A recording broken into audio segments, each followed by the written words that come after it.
नमस्कार, जय हिंद साथियों। एक बार फिर से आप सबका बहुत-बहुत स्वागत है। हमें संविधान क्यों पढ़ना चाहिए?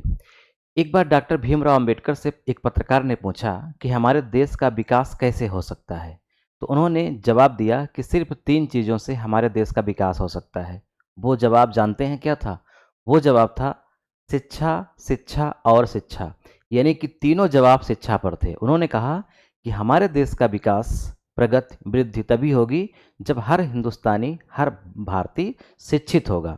बिना शिक्षा के विकास नहीं हो सकता। आज हमारे देश की साक्षरता 73% है, 73% है, यानी बाकी लोग अशिक्षित हैं। लेकिन इस 73% में भी शायद 10% से भी कम लोग संविधान जानते हैं। आज हमारा देश 2 वर्गों में बटा हुआ नजर आता है। रूलिंग पार्टी बीजेपी के ऊपर आक्षेप लगता है, इल्ज़ाम लगता है, संशय की दृष्टि से देखा जाता है कि वो शायद हमारे संविधान को बदल देगी और मनुस्मृति लागू कर देगी। जो विपक्षी पार्टियां हैं उनमें से भी कुछ नेता इस बात को खूब जोर शोर से मीडिया के सामने उछालते हैं और ये बात आम आदमी के तक पहुंचती है। वे आम आदमी जो एकदम नहीं पढ़े हैं, न के बराबर हैं, सिर्फ वो अखबार पढ़ना जानते हैं, सिग्नेचर करना जानते हैं और उनका नाम दर्ज है कि वो 73% में आते हैं जो शिक्षित हैं। लेकिन सत्यता ये है कि वो संविधान को बिल्कुल भी नहीं जानते। अब ऐसे में जो व्यक्ति बिल्कुल संविधान नहीं जानता, संविधान की किताब ही नहीं देखा है, उसमें कितने अध्याय हैं, क्या क्या हमको अधिकार मिला है, उसकी कोई भी उसको जानकारी नहीं है। अगर उस स्थिति में उसके पास ये बात पहुंचेगी कि हमारा संविधान बदल दिया जाएगा, हमारा संविधान खतरे में है, तो वो क्या समीक्षा करेगा? वो एकदम अबोध की तरह नजर आएगा, एकदम निरीह प्राणी की तरह। ठीक उसी तरह जैसे सड़क पे कोई व्यक्ति चल रहा हो और उसको सड़क का रूल ना पता हो, तो उसके जैसा अभागा कौन हो सकता है कि सड़क पे चल भी रहा है और उसको सड़क का रूल ही नहीं पता है कि बाएं चलना है, कि कब दाएं चलना है, कब ओवरटेक करना है, कब हॉर्न बजाना है, कब ब्रेक लगानी है।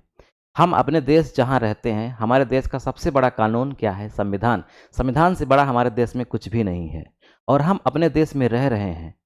तो हमें अपने देश में जहां रहते हैं वहां का नियम, वहां का कानून तो पता होना चाहिए, यानी संविधान पता होना चाहिए। कहने का मतलब ये, जब हम संविधान जानेंगे, पढ़ेंगे, तब हम अपने से समीक्षा कर पाएंगे कि क्या वाकई में हमारा संविधान खतरे में है या केवल अफवाहें हैं। ठीक है? तो आज मैं इन्हीं जो कुछ प्रश्न हैं जो आपके, उन्हीं में प्रश्नों का जवाब देना चाहूँगा। हमने हेडिंग भी बना रखी है, क्या संविधान खतरे में है? क्या मनुस्मृति लागू होगी? हर भारतीय को जानना चाहिए, बिल्कुल हर भारतीय को जानना चाहिए। मनुस्मृति क्या है? मनुस्मृति हमारे पुराने ज़माने में, जो प्राचीन काल वैदिक सभ्यता थी, उसके बाद जो सभ्यताएं आई, वहाँ पे जो विधि था, जो नियम था, वो कानून था, वो मनुस्मृति के हिसाब से चलता था। उस समय के हिसाब से ठीक रहा होगा, क्योंकि परिस्थिति देश काल के अनुसार नियम बनते हैं, कानून बनते हैं। लेकिन अब वो परिस्थिति नहीं रही, तो अब मनुस्मृति कैसे लागू हो सकती है? संभव ही नहीं है। लेकिन जो नहीं जानता, अबोध है, उसको तो कुछ भी कहा जा सकता है। ये भीमराव अम्बेडकर, डॉक्टर भीमराव अम्बेडकर, जिन्हें संविधान का निर्माता कहा जाता है, आज बड़े दुख दुर्भाग्य की बात है कि हम लोग अपने घरों में केवल इनकी फोटो लगाते हैं और केवल ये पता है कि इन्होंने संविधान बनाया, लेकिन संविधान में लिखा क्या ये हमें नहीं पता है। ये है संविधान सभा। संविधान में जब संविधान सभा में जब संविधान लिखी जा रही थी, उसका ये फोटो है, ब्लैक एंड वाइट। तो चलिए शुरू करते हैं। हमारा टॉपिक क्या है? हमें संविधान क्यों पढ़ना चाहिए, ये हमारा एक प्रश्न है। देखिए, सबसे पहले ये जान लेते हैं कि संविधान पढ़ता कौन है। संविधान का मतलब हम ये नहीं कह रहे हैं कि जो संविधान, मूल संविधान है, उसकी प्रति हम लाएं। संविधान का मतलब कि हमें ऐसी किताबें पढ़नी है जिसमें संविधान की जानकारी दी गई है कि हमारे संविधान ने हमको क्या क्या अधिकार दिए हैं, क्या क्या हमारे कर्तव्य हैं, क्या क्या नीति निर्देशक तत्व हैं, कैसे हमारा देश चल रहा है। इसकी पूरी एक रूपरेखा हमको सामान्य स्तर की जानकारी रखनी चाहिए। तो मैं उसकी बात कर रहा हूँ ना। तो संविधान कौन कौन पढ़ता है, अगर मैं उसकी बात करूं कि कौन कौन पढ़ता है, तो एक तो पढ़ते हैं वे जो तैयारी करते हैं, जैसे कि यूपीएससी की तैयारी कर रहे हैं, जिन्हें आईएएस पीसीएस है ना, आईएएस आईपीएस आईएफएस बनना है, या फिर यूपी पीएससी, या फिर अलग अलग अदर स्टेट के, वो पढ़ते हैं। या फिर जो वकील बनेंगे, है ना, जज बनेंगे, वो पढ़ते हैं। मूल विधि पढ़ते हैं, CrPC, IPC, Indian evidence act, वो पढ़ते हैं। संविधान पढ़ते हैं। इसके अलावा जिन्हें संविधान पढ़ाना है, टीचर बनेंगे, वो पढ़ते हैं।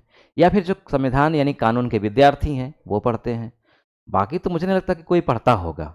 बहुत कम लोग ऐसे हैं जो संविधान का काम उनको नहीं है, फिर भी अपनी मतलब उनको जिज्ञासा है संविधान पढ़ने की, ऐसे लोग बहुत कम होंगे। तो एक तरह से कहा जा सकता है कि लोगों की आवश्यकता है जिनको संविधान पढ़ने की, केवल वही पढ़ते हैं, बाकी लोग संविधान नहीं पढ़ते। जैसे कि आम नागरिक जो छोटे-मोटे काम करते हैं, कम पढ़े-लिखे लोग हैं, वो संविधान नहीं पढ़ते। क्यों नहीं पढ़ते? एक तो उनको पता नहीं है महत्व कि हमें संविधान पढ़ने का क्या हमारा महत्व है। तो पहले हम ये जान लेते हैं कि आखिर संविधान में जो डॉक्टर भीमराव अंबेडकर और बहुत सारे लोगों ने मिलके बनाया हमारा संविधान, इसमें क्या-क्या है? जब हम क्या-क्या है जान जाएँगे तो हो सकता है कि हमारी इच्छा होगी पढ़ने की। जैसे सबसे पहले जानते हैं कि संविधान जो है वो हमारा 22 भागों में बँटा है। उसमें टोटल 22 भाग हैं।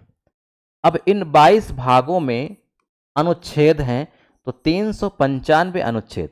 अब तो 400 से ज़्यादा हो चुके हैं, लेकिन मूल रूप से 395 अनुच्छेद हैं। अनुच्छेद का मतलब कानून कह सकते हैं, बातें कह सकते हैं, यानी 395 तरह की बातें उसमें मुख्य बातें लिखी गई हैं। और अनुसूची है इसमें। अनुसूची की अगर बात करें तो 12 अनुसूची है। तो 22 भाग, 395 अनुच्छेद और 12 अनुसूचियां हैं। अब देखिए, जैसे सबसे पहले हम लोग संविधान में क्या पढ़ते हैं? सबसे पहले हम संविधान की सभा के बारे में पढ़ते हैं कि संविधान हमारा कैसे बना, कितने प्रकार के लोग थे, क्या क्या उसमें डिस्कशन हो रहा था, किस तरह से, पूरा प्रोसेस हम पढ़ते हैं। फिर उसके बाद संविधान की हम लोग विशेषता पढ़ते हैं कि हमारे संविधान की विशेषता क्या है, कितना बड़ा हमारा संविधान है, लिखित संविधान है, जटिल संविधान है, कैसा है, विशेषता पढ़ते हैं। उसके बाद हम क्या पढ़ते हैं? नागरिकता पढ़ते हैं, यानी कि भारत में अगर कोई भी नागरिक बनना चाहता है भारत का, तो उसे किस प्रकार से नागरिकता प्राप्त होगी, और जो भारत में पहले से ही रह रहा है उसे किस प्रकार की नागरिकता प्राप्त होगी। नागरिक कितने प्रकार के होते हैं, तो ये नागरिकता का हम लोग अध्ययन करेंगे डिटेल में संविधान में। इसके बाद हम लोग क्या पढ़ते हैं? मौलिक अधिकार, यानी प्रत्येक भारतीय और गैर भारतीय को हमारा संविधान अधिकार देता है, और ये बहुत महत्वपूर्ण अधिकार हैं जो कि अमेरिका के संविधान से लिए गए हैं। तो हमारे पास इस समय लगभग 6 प्रकार के अधिकार हैं। कौन कौन से अधिकार हैं? ये पूरे संविधान जो हमारी किताब है, उस संविधान का सबसे महत्वपूर्ण पार्ट होता है मौलिक अधिकार, जो हर भारतीय को पता होना चाहिए कि हमारा मौलिक अधिकार क्या है। बोलने का अधिकार है, तो समानता का अधिकार, स्वतंत्रता का अधिकार, हमें कितने प्रकार के अधिकार दिए गए हैं वो सब मौलिक अधिकार में पढ़ाया जाएगा। इसके अलावा नीति निदेशक तत्व, यानी कि जो सरकारें होती हैं उन्हें किस प्रकार से काम करना है, ये पूरी यहाँ पे एक रूपरेखा प्रस्तुत की गई है। इसके अलावा जो व्यक्ति हैं भारत में, जो नागरिक हैं, उनका मौलिक कर्तव्य क्या है, ये भी संविधान में लिखा गया है। तो हमें क्या अधिकार मिले हैं वो भी हम जानेंगे, हमारा क्या कर्तव्य बनता है भारत के प्रति वो भी हम जानेंगे, वो भी लिखा गया है। इसके अलावा हम लोग क्या पढ़ेंगे? इसके अलावा हम लोग पढ़ेंगे पूरा संसद पढ़ते हैं इसमें, कि हमारी संसद कैसे काम करती है, संसद में कितने प्रकार के लोग होते हैं, संसद के कितने अंग होते हैं, संसद पढ़ते हैं। संसद में ही हम लोग राष्ट्रपति पढ़ते हैं, राष्ट्रपति कैसे नियुक्ति होती है, राष्ट्रपति के क्या क्या कार्य होते हैं। इसी में हम लोग प्रधानमंत्री को पढ़ते हैं कि प्रधानमंत्री की नियुक्ति कैसे होती है, प्रधानमंत्री कार्य क्या करता है ना। इसी में हम लोग लोकसभा, राज्यसभा ये पढ़ते हैं। राज्यों में आ जाएंगे तो विधानसभा, विधान परिषद के बारे में पढ़ते हैं। फिर और आगे बढ़ेंगे तो हम लोग न्यायालय के बारे में पूरा पढ़ेंगे। यहाँ पे न्यायालय, न्यायालय का मतलब supreme court, high court, session court, ये सब बहुत विस्तार से संविधान में वर्णन किया गया है। सुप्रीम कोर्ट का हम लोग बहुत विस्तार से अध्ययन करते हैं यहाँ पे, तो न्यायालय के बारे में जानते हैं। इसके अलावा और क्या जानेंगे? इसके अलावा जो हमारा देश है भारत, भारत का यानी कि केंद्र का राज्यों से किस प्रकार से संबंध है, किस तरह से टैक्स का विभाजन होता है, ये। इसके अलावा हमारे जो राज्य हैं इस समय 28 राज्य और 8 केंद्र शासित प्रदेश, वो कौन कौन से हैं, कैसे बने, ये सब। किस किस राज्य में विधान परिषद काम करती है, ये सब पढ़ेंगे। सीएजी के बारे में पढ़ेंगे, महान्यायवादी के बारे में पढ़ेंगे, वित्त आयोग के बारे में पढ़ेंगे, पिछड़ा वर्ग आयोग, एससी एसटी आयोग, इसके बारे में पढ़ेंगे। इसके अलावा हम लोग निर्वाचन पढ़ते हैं पूरा, किस प्रकार से निर्वाचन होता है लोकसभा का, राज्यसभा का, ठीक। ये सब कुछ विधि आयोग के बारे में पढ़ते हैं, बहुत पढ़ते हैं। और मुझे लगता है कि ये सब कुछ सामान्य जानकारी हर इंसान को होनी चाहिए, हर नागरिक को होनी चाहिए। अब जैसे एक प्रश्न ही हम ले लेते हैं, एक छोटा सा प्रश्न है। जैसे एक प्रश्न है कि क्या हमारा संविधान बदल दिया जाएगा? एक प्रश्न तो है ही कि जो हमारा संविधान डॉक्टर भीमराव अम्बेडकर ने बनाया है, क्या वो बदल दिया जाएगा? क्या ये संभव है? क्या भारत की संसद को इतना अधिकार है कि वो संविधान को ही बदल सकती है? तो जब हम संविधान पढ़ेंगे, सामान्य जानकारी भी संविधान की रखेंगे, तो हम क्या पढ़ेंगे कि ये असंभव है, ऐसा हो ही नहीं सकता कि जो हमारी संसद है वो संविधान ही बदल दे।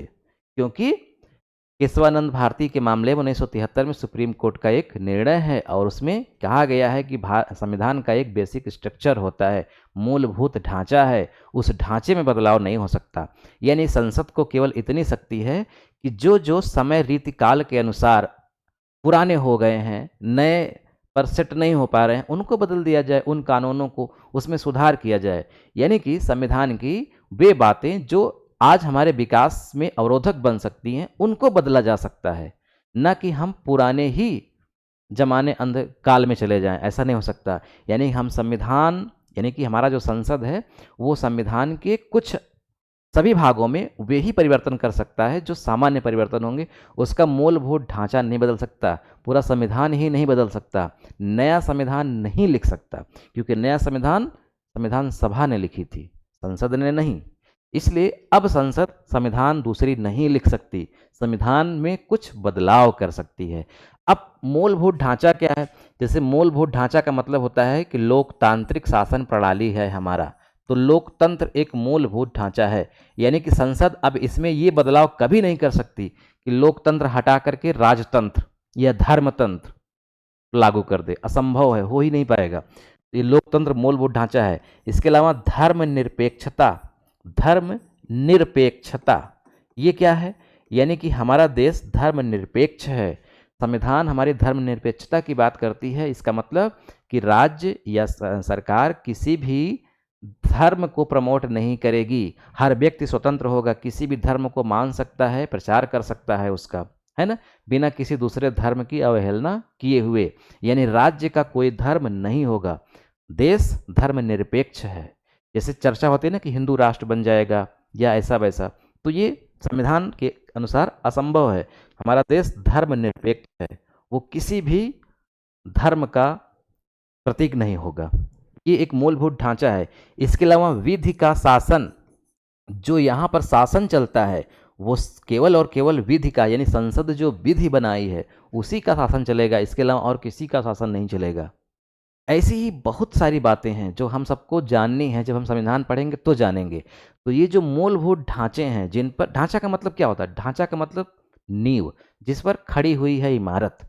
तो ये हमारा संविधान जिस बुनियादी सिद्धांत पर लिखा गया है, जिस भावना को ध्यान में रख करके लिखा गया है, उस भावना में बदलाव नहीं हो सकता।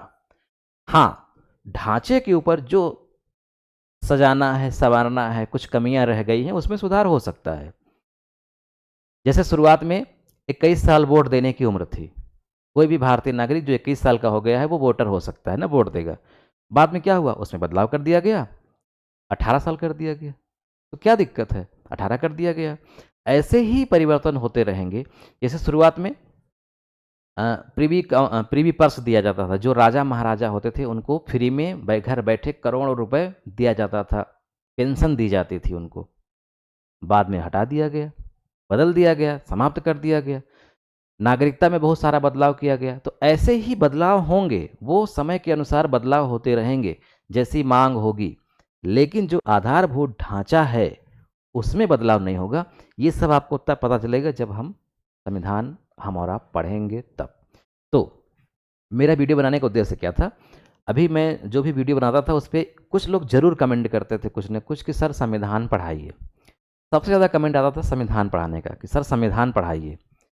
तो हमने कहा कि संविधान, अब देखिए, संविधान पढ़ाने का उद्देश्य तो ये होता है कि हम इस प्रकार से पढ़ें कि हम कोई परीक्षा पास करें। जैसे हम पुलिस की तैयारी करेंगे, रेलवे की, एसएससी की, बैंक की, पीसीएस की, किसी की भी, तो वहाँ संविधान से प्रश्न आते हैं।